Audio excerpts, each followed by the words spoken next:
Merci, merci, merci. Amen, amen, amen. Amen. Amen, amen. Je veux vous sentir l'église. L'église, je veux vous sentir. Car aujourd'hui c'est le jour du Seigneur plutôt. Donc c'est le jour qui est destiné pour rendre gloire à Dieu. Mais je vais d'abord faire quelque chose. Je vais d'abord prier. Je voudrais que vous puissiez m'accompagner dans la symbiose. Prière. Accompagnez-moi dans la prière, mes frères et sœurs. Je ne voudrais pas parler, mais je voudrais que l'Esprit céleste, je voudrais que cet esprit puisse m'utiliser puissamment afin de décortiquer les choses qui sont cachées dans le monde de ténèbres, ce que les yeux charnels ne voient pas. Élevons nos voix et puis prions. Oh Dieu le Père Tout-Puissant, Papa. Papa, aujourd'hui je suis venu devant ton assemblée. Je voudrais que tu puisses m'utiliser puissamment, Papa. Mets la parole dans ma bouche, Papa. Utilise-moi puissamment. Tu connais les problèmes de tes enfants qui sont venus dans cette église, Papa. Utilise-moi, Papa. Mets ta parole dans ma bouche, Papa. Afin que ce que je vais enseigner aujourd'hui, que ça puisse les édifier. Je voudrais que la manière dont ils sont rentrés, je voudrais qu'ils puissent repartir puissamment. Je voudrais qu'ils puissent être remplis de la divinité céleste, Papa. Oh Dieu le Père Tout-Puissant, utilise ce culte. Et puis je dis Amen. Amen, amen. Amen, amen. Aujourd'hui, j'ai préparé un sous-thème très spécial. Nous avons commencé un grand thème. Bon, pour ceux-là qui sont venus aujourd'hui, je vais faire un petit rappel. Le grand thème de notre séminaire, c'était sur l'impact de l'alliance. Je le répète encore, le thème général, c'est sur l'impact de l'alliance. Aujourd'hui, Dieu m'a donné un sous-thème. Et le sous-thème d'aujourd'hui, vous êtes libérés de la punition de la loi. Je le répète encore, vous êtes libérés de la punition de la loi.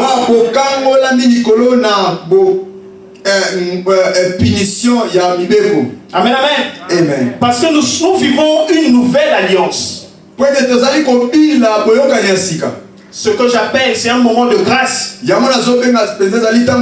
C'est un moment de vérité. Parce que la Bible dit que Moïse a amené la loi. Et Jésus-Christ a apporté la grâce et la vérité. Amen, amen. Donc je vous demande à ce que vous puissiez ouvrir la Bible. Mais avant tout, je voudrais que vous puissiez vous lever. Vous n'allez pas vous lever pour moi, mais pour votre Dieu. Donc, ouvrez la Bible. Le chapitre d'aujourd'hui, c'est le livre de Luc. Chapitre 13. Du verset 10 au verset 17. Verset 10 à verset 17. Je lis la parole de Dieu. Amen. Jésus enseignait dans une des synagogues le jour du sabbat. Luc chapitre 10. Oui, Luc chapitre 13. Du verset 10 au verset 17. Ok. Donc Jésus enseignait dans une des synagogues le jour du sabbat. Et voici, il y avait là une femme possédée d'un esprit qui la rendait infirme depuis 18 ans. Elle était courbée et ne pouvait pas du tout se redresser. Lorsqu'il a vu, Jésus lui adressa la parole et lui dit: Femme, tu es délivrée de ton infirmité. Et il lui imposa les mains. À l'instant, elle se redressa. Et elle glorifia le Dieu. Mais le chef de la synagogue, indigné de ce que Jésus avait opéré, de cette guérison, le jour du sabbat, il s'est adressé à la foule. Il dit, il y a 6 jours pour travailler. Venez donc vous faire guérir ces jours. Et non le jour du sabbat. Hypocrite. Lui répondit le Seigneur. Est-ce que chacun de vous, le jour du sabbat, ne détache pas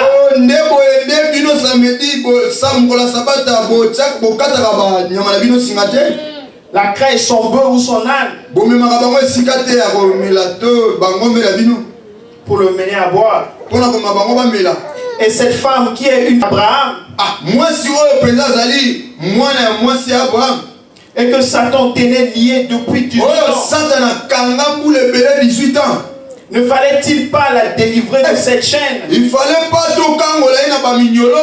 le jour du sabbat? Tandis qu'il parlait ainsi, tous ses adversaires étaient confus. Et la foule se réjouissait de toutes les choses.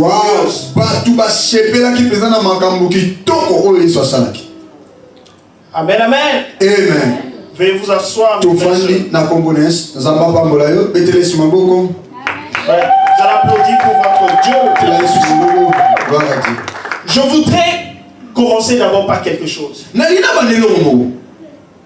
Est-ce que vous savez que Jésus-Christ est vivant? Je vais vous entendre, l'Église. Est-ce que vous croyez dans la puissance de Jésus-Christ? Je voudrais que vous puissiez dire à quelqu'un qui est à côté de vous, dites à cette personne que vous êtes libéré de la puissance de la loi.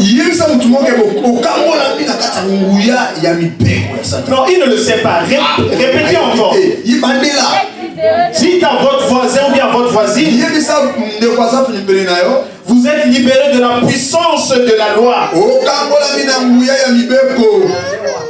Premièrement, je vais chercher d'abord à définir ce qu'on appelle loi. La loi, c'est quoi? La loi. La loi, si je dois définir la loi simplement, la loi, c'est juste une règle. La loi, c'est comme une norme. Donc la loi, c'est comme une prescription. Donc la loi, c'est comme une obligation. Donc ce sont des règles qui sont permanentes et générales. Et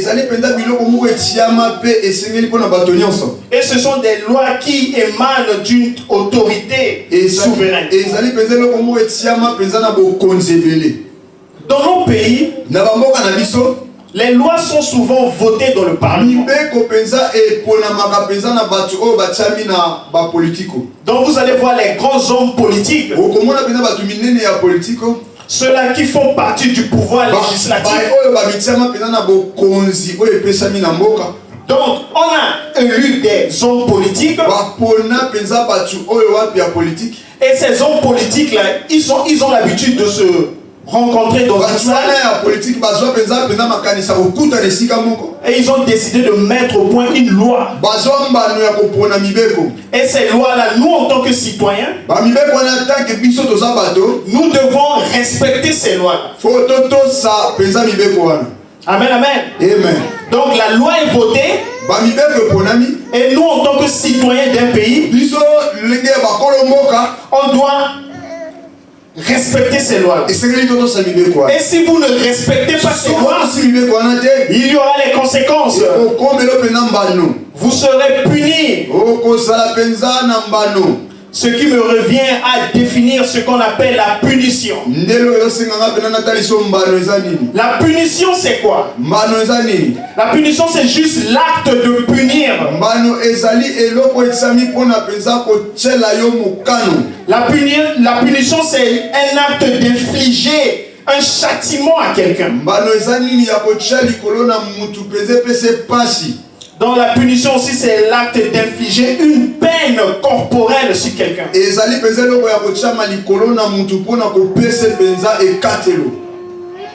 Mes frères et sœurs, je parle à l'église aujourd'hui. Nous vivons dans un monde charnel. Dans le monde dans lequel nous vivons, les lois sont transcrites dans des documents. Il y a un adage qui dit souvent: la parole s'en va, mais les écrits restent. Dans le monde dans lequel nous vivons, les écrits sont très importants. Même quand vous avez l'habitude de payer le loyer, vous réclamez toujours le reçu. Parce que le reçu, c'est une preuve pour vous. Donc c'est une preuve écrite que vous avez payé quelque chose. Amen, amen. Dans le monde dans lequel nous vivons, l'écrit est très important. Mais laissez-moi vous dire, dans le monde spirituel, c'est le contraire. Parce que le monde spirituel, c'est un monde qui marche avec la parole. Le monde dans lequel nous vivons, elle a été créée par la parole. Nous avons lu le livre de Genèse. Tout ce qui existe sur cette terre, elle provient de la parole. Dieu a dit que la terre soit et la terre fut. Dieu a dit que les végétations apparaissent et les végétations apparues. Et la Bible dit que Dieu vit que c'était bien. Amen, amen. Amen. Donc nous voyons deux faits qui sont opposés. Nous voyons le monde spirituel, là où la parole est très importante. Mais dans le monde physique, là où nous vivons, la parole n'a pas vraiment une grande importance. C'est l'écrit qui compte. Mais laissez-moi vous dire que l'homme, à la base, l'homme est spirituel. L'homme est spirituel, mes frères et sœurs. L'homme est spirituel. Le diable connaît comment l'homme est constitué. Amen, amen. C'est pourquoi moi je dis souvent, il y a certains enfants de Dieu qui ne croient pas dans ce qu'on appelle le monde spirituel. Donc il y a des personnes qui ne croient pas sur le combat spirituel. Mais heureusement, Job a dit, il a dit, dans l'homme, c'est l'esprit qui lui donne le souffle de vie. Je vais vous donner un petit exemple. J'ai une petite sœur à moi. Peut-être actuellement elle est en train de me suivre sur Facebook. Peut-être elle est en train de me suivre sur YouTube. À l'époque, j'étais pas vraiment dans l'église. Donc je peux dire j'étais encore dans le monde. Je me rappelle un jour, quand elle avait fait un songe. Dans ce rêve-là, elle était en train de rêver qu'elle était en train d'être bastonnée.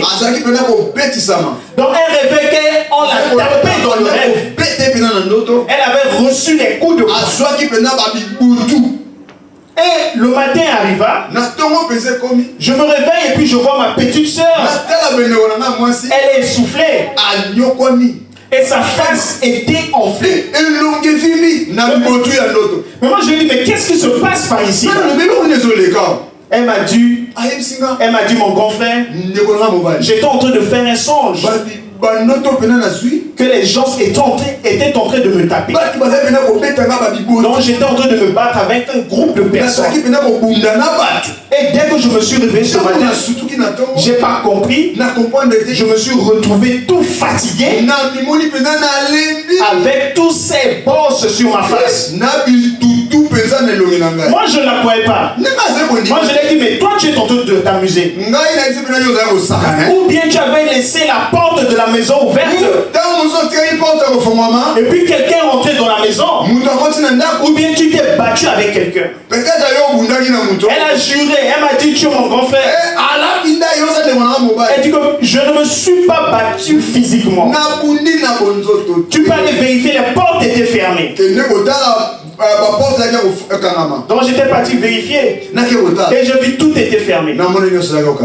Donc pour moi, ça me paraissait toujours comme du chinois. Mais aujourd'hui, j'ai compris. C'est pourquoi nous, les chrétiens, nous sommes combattus dans le monde spirituel.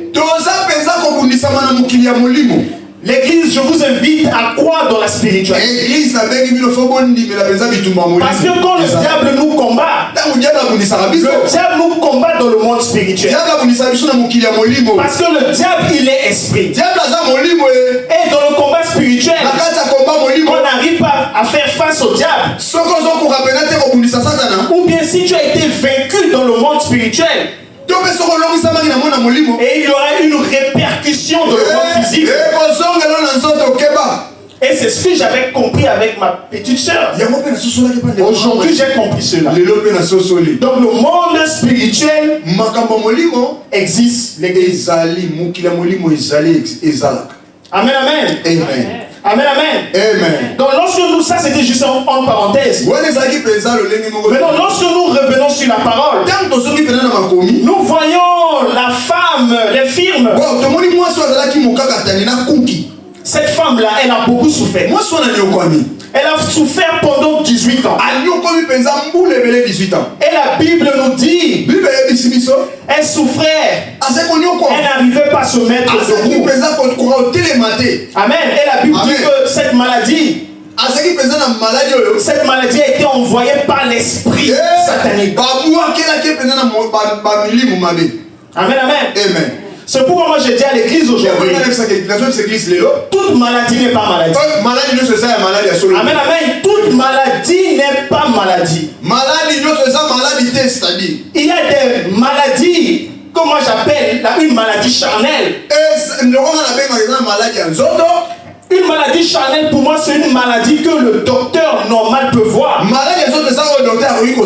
Amen. Une maladie normale. Tu vas à l'église, tu fais le diagnostic, et puis le docteur constate que tu es malade. Amen. Mais il y a les maladies spirituelles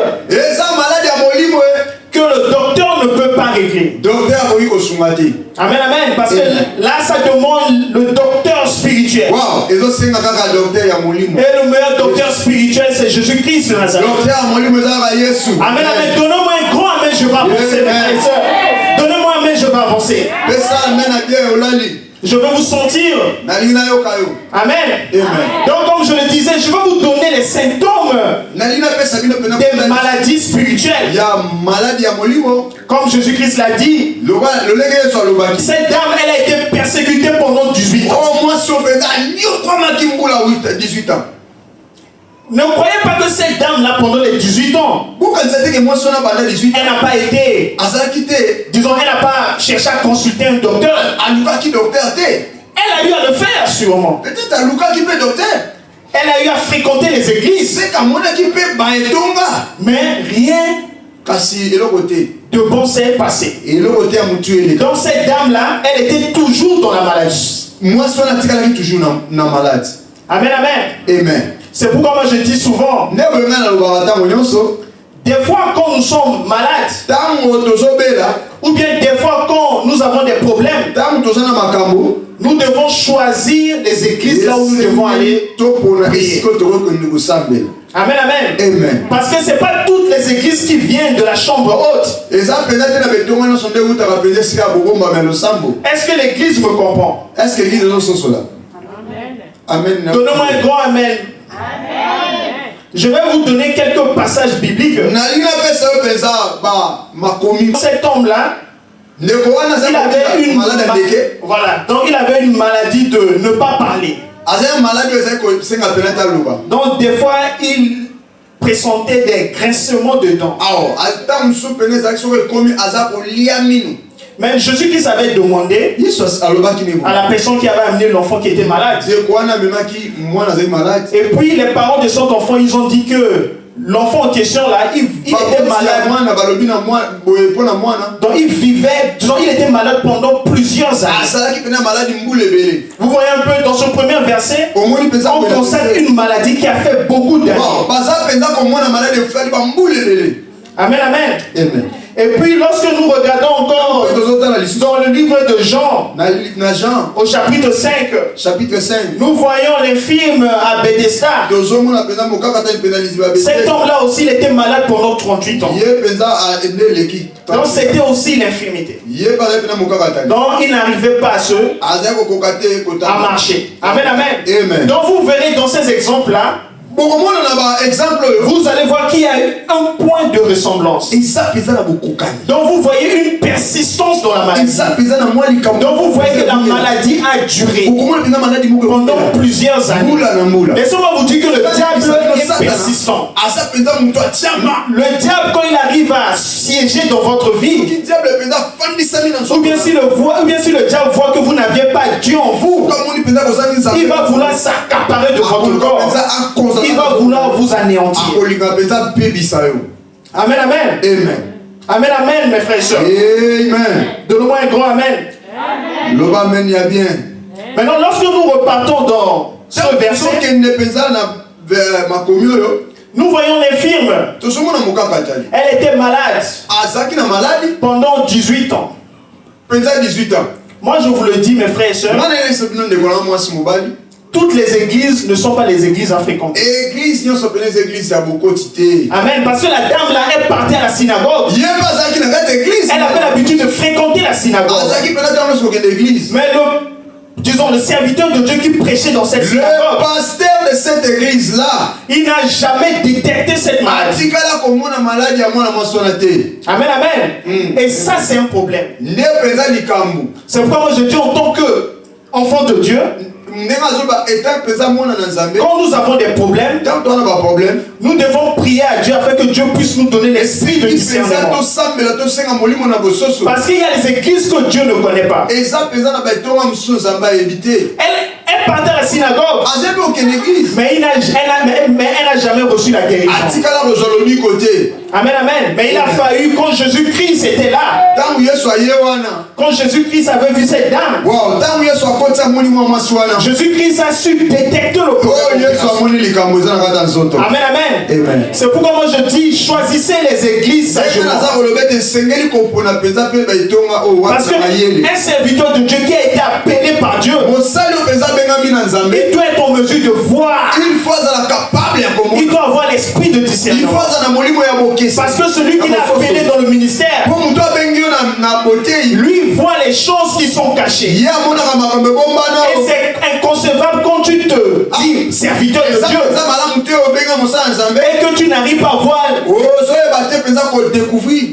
Et quand tu n'arrives pas à voir, disons, et quand tu n'arrives pas à détecter les problèmes spirituels des fidèles de l'église. Amen, amen. La dame là, elle a été victime. 18 ans. Et quand Jésus-Christ avait décidé d'agir, de guérir cette dame, et ce qui me surprend, c'est la réaction du pasteur de cette église. Au lieu que ce pasteur puisse se réjouir, non, le pasteur, il a dit non. Il a voulu fonctionner selon les lois. Il a voulu rappeler les lois. Il disait que dans le temps, Dieu a dit que l'homme va travailler pendant 6 jours. Et le jour du sabbat, c'est pour Dieu. Amen, amen. C'est pour vous dire que ce n'est pas tout le monde qui va être content de votre guérison. Même les églises là où vous priez, les pasteurs qui s'auto-proclament pasteurs, c'est pas tout pasteur qui est appelé par Dieu. Et laissez-moi vous dire qu'il y a des pasteurs aujourd'hui Amen. Il y a des pasteurs aujourd'hui qui souhaitent à ce que leurs fidèles de l'église demeurent toujours dans la maladie. Parce que quand les fidèles de leur église sont malades, non, parce que les fidèles viennent toujours constamment dans l'église, il va toujours donner son offrande, et là ça devient du business. Amen, amen. Amen. Amen, amen, mes frères et sœurs. Amen. Comme je vous le disais, un enfant de Dieu doit choisir l'église. Amen, amen. Car ce n'est pas toutes les églises qu'un enfant de Dieu doit fréquenter. Une maladie charnelle. Une maladie charnelle, ça peut être guéri par un docteur normal. Mais une maladie spirituelle, elle ne peut être guérie par un docteur spirituel. Je ne connais pas les problèmes que vous avez. Cette dame-là, elle était infirme. Peut-être vous aussi, vous avez une forme différente d'infirmité. Peut-être que vous cherchez l'enfant, vous ne trouvez pas. Et j'ignore le temps que ça vous a pris. Peut-être que ça vous a pris beaucoup de temps. Ça, c'est un problème. Vous avez l'habitude de partir à l'école. Vous avez votre diplôme. Vous n'arrivez pas à avoir le boulot. Et ça aussi, c'est une autre forme d'infirmité. Parce que le diable a sa manière de combattre les enfants de Dieu. Tu peux être joli, mais le diable dans le monde spirituel, il t'a fait porter le masque de la vieillesse.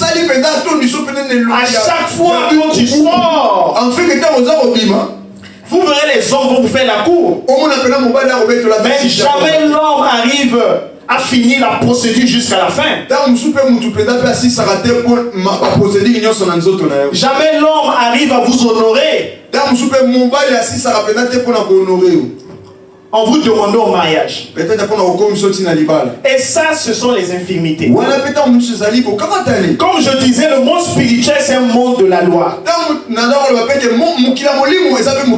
Quelles sont les lois qui ont été prononcées dans vos vies?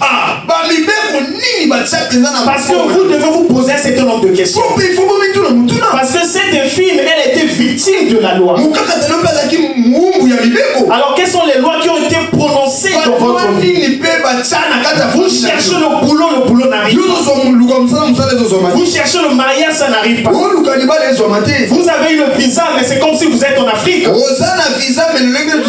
Vous cherchez le travail n'arrive pas. Donc vous tournez toujours. Mais quelles sont les lois qui ont été prononcées dans vos vies?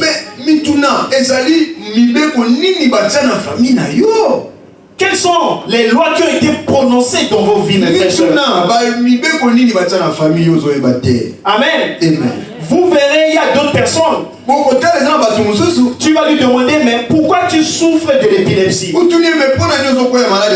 puis il va dire, oh, nous dans notre famille, nous sommes habitués d'avoir cette maladie. C'est un danger d'un enfant de Dieu pour dire que nous sommes habitués avec cette maladie. Parce que quand vous dites que vous êtes habitués avec cette maladie, c'est comme si tu as accepté de rester sous la domination de cette loi. Parce que, comme je le dis souvent, le monde spirituel marche avec la parole. On dit que la Bible dit que notre bouche là, elle est capable de nous élever et puis elle est capable de nous détruire. La Bible dit encore que la mort et la vie sont au pouvoir de la langue. Amen, amen. Amen, amen, mes frères et sœurs. Amen, amen. Donnez-moi un grand amen. Afin que je puisse avancer. Donc nous voyons cette dame-là, elle était victime de la loi. Amen. 18 ans dans la souffrance. 18 ans. Sûrement vous aussi vous avez des problèmes personnels. Ça vous a pris assez du temps. Mais laissez-moi vous dire, quand vous sentez une anomalie dans votre vie, Et quand vous voyez cette anomalie-là perdure, vous devez vous poser la question. Vous devez chercher maintenant à prier afin d'avoir l'esprit de discernement.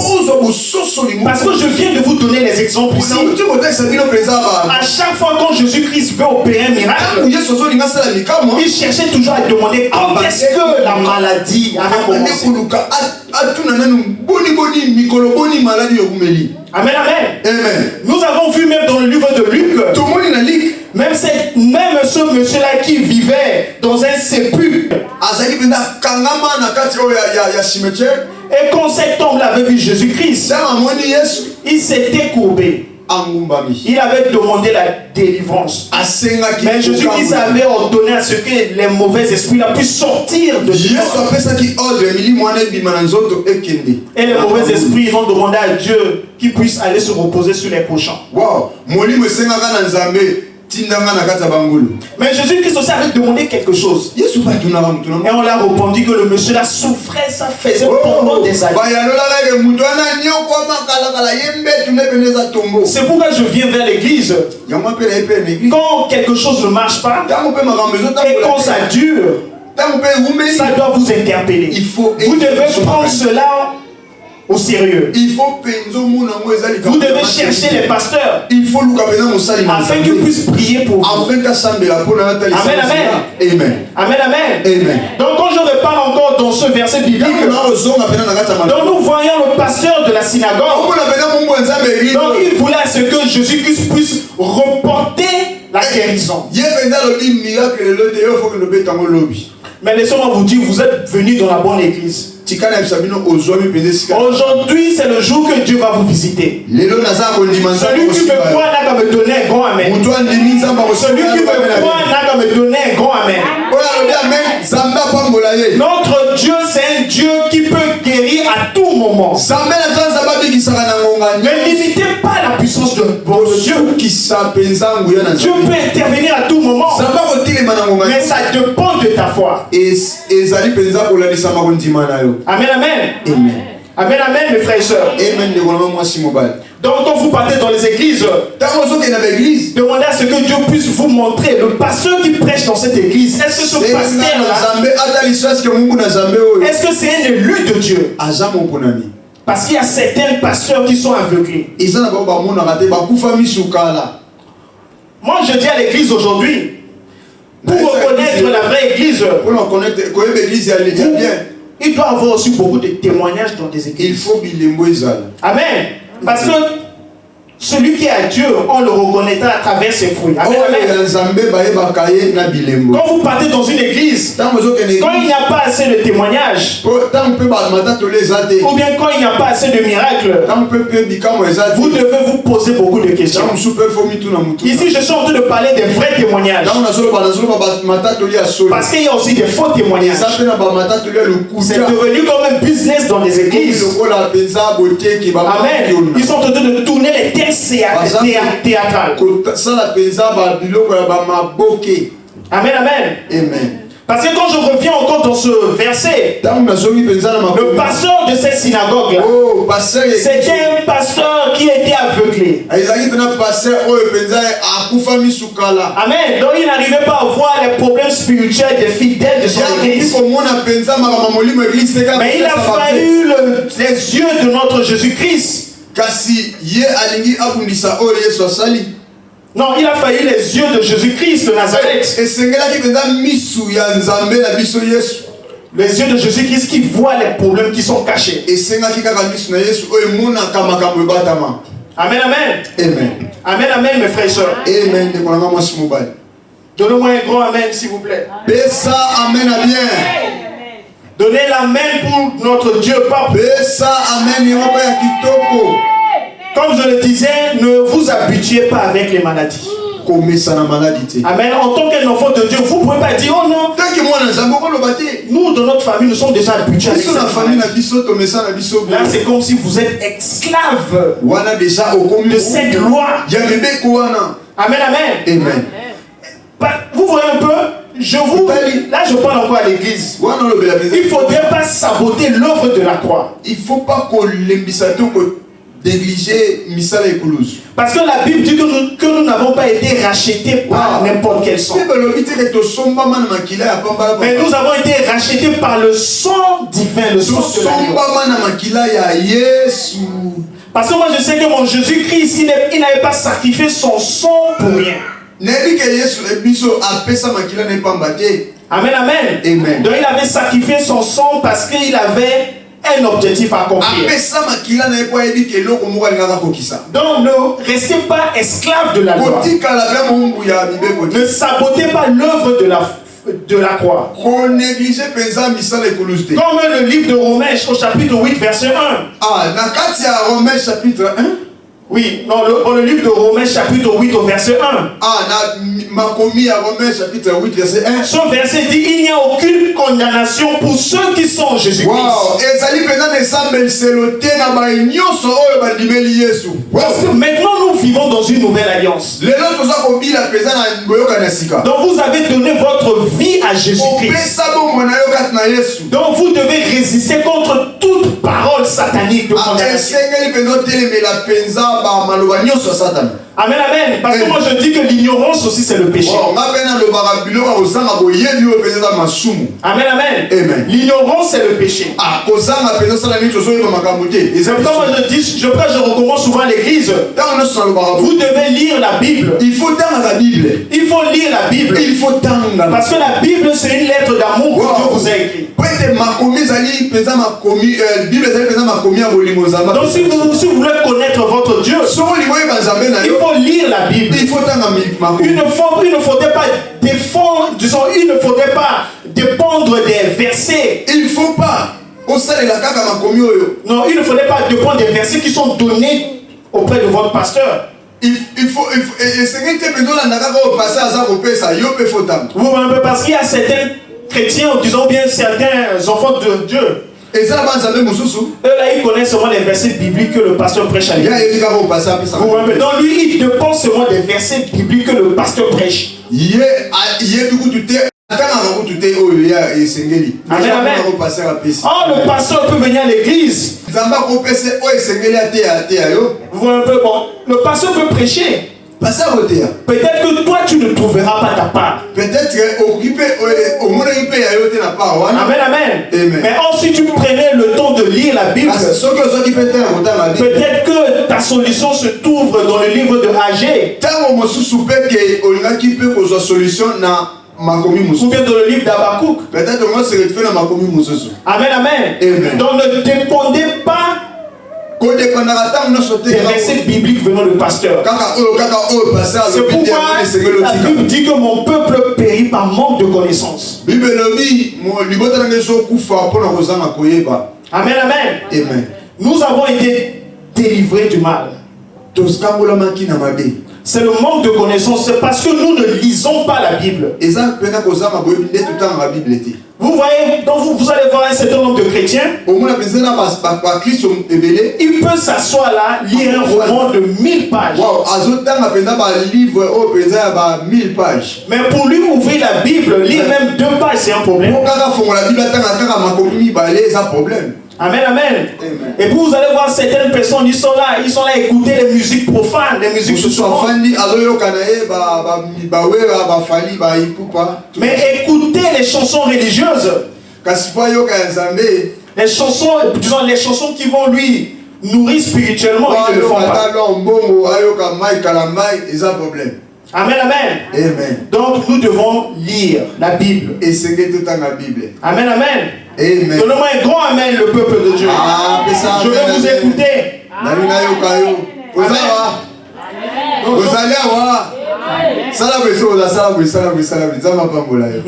Donc je voudrais que vous puissiez lire le livre de Galates chapitre 3 au verset 13.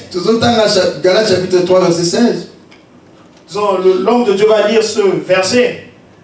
3 verset 16. Non, le livre de Galates chapitre 3 au verset 13. Verset 13. Oui. Ok. Je lis au nom de Jésus.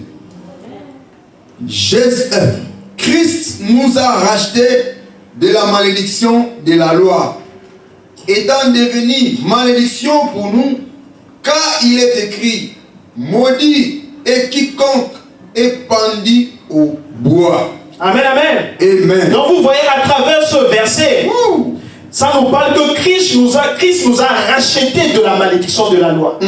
Amen. Amen. Et puis on dit que la malédiction, la malédiction a été pondue au bois. Amen, amen. C'est pourquoi je vous dis, mes frères et sœurs, tout a été dit dans la Bible. L'ignorance, c'est un péché. Amen. Amen, mes frères et sœurs. Donnez-moi un grand amen, je vais avancer. Comme je le disais, mes frères et sœurs, nous sommes dans la nouvelle alliance. Dans la nouvelle alliance, cela veut dire qu'il y aura un impact dans notre vie spirituelle. Amen. Parce que les lois qui ont été données à Moïse, c'était des lois spirituelles. Mais nous, en tant qu'être humain, on était dans l'incapacité de respecter tout ce qui était écrit. Amen, amen. Parce que le péché était déjà rentré en nous à travers Adam et Ève. Quand ils avaient péché, cela veut dire que le péché était rentré dans l'humanité. Et la loi qui a été donnée à Moïse, c'était impossible pour un être humain de respecter tout ce qui était. Amen, amen. Donc il fallait quelque chose de spirituel pour nous délivrer. Puisque la loi est spirituelle, donc il fallait aussi que quelque chose de spirituel puisse être sacrifié. Et ça, c'était Jésus-Christ de Nazareth. Amen, amen. Amen, amen, mes frères et sœurs. Amen. Donnez-moi un grand amen, je vais avancer. Donc là, on tend vers la fin. Donc le message d'aujourd'hui, c'était par rapport à la libération de la punition de la loi.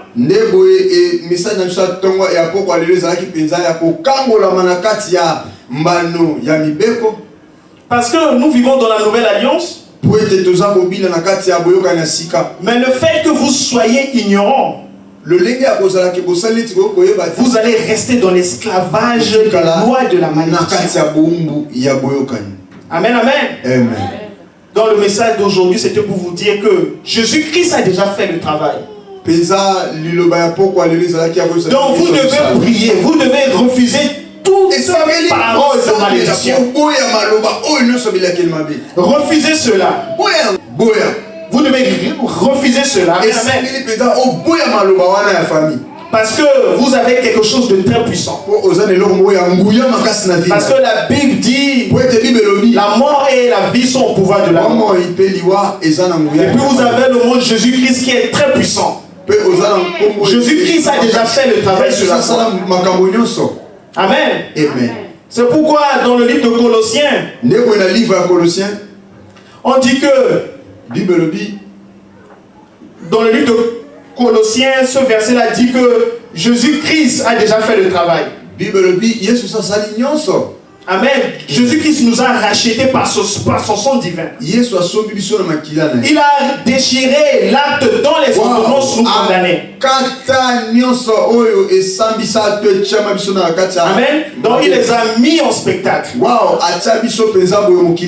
Donc le travail vous revient à faire. Tout ce que Jésus-Christ vous demande, c'est d'avoir juste la foi en lui. Donc vous allez demander à ce que Jésus-Christ puisse s'installer dans votre vie. Amen, amen.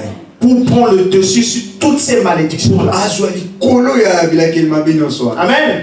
Donc quand vous avez Jésus-Christ en vous, l'impact de cette alliance, vous serez libérés. Vous n'êtes plus sur l'esclavage. Amen. Parce que dans le péché, on était esclaves. Mais Jésus-Christ s'est sacrifié afin que nous puissions être libres. Je voudrais que tu puisses dire à ton voisin que je suis libre. Dis à ton voisin que je suis libre. Vous êtes libre de la loi de ces malédictions. Peu importe les malédictions familiales. Amen, amen. Donc ça, c'était mon message d'aujourd'hui. Le message que j'avais pour l'église. Amen. C'est-à-dire on doit prendre le dessus sur la malédiction de la loi. Donc je voudrais que vous puissiez vous lever.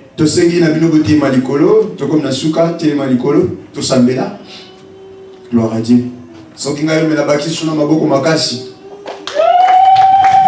Applaudissez pour le Seigneur. Donc nous allons prier. C'est vrai qu'on a eu déjà beaucoup prié pendant la modération.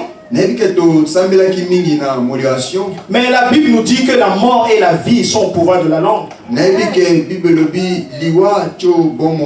Donc je voudrais que vous puissiez déclarer.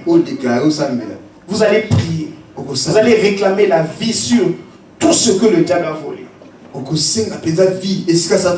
Tout ce que le diable a volé dans les liens,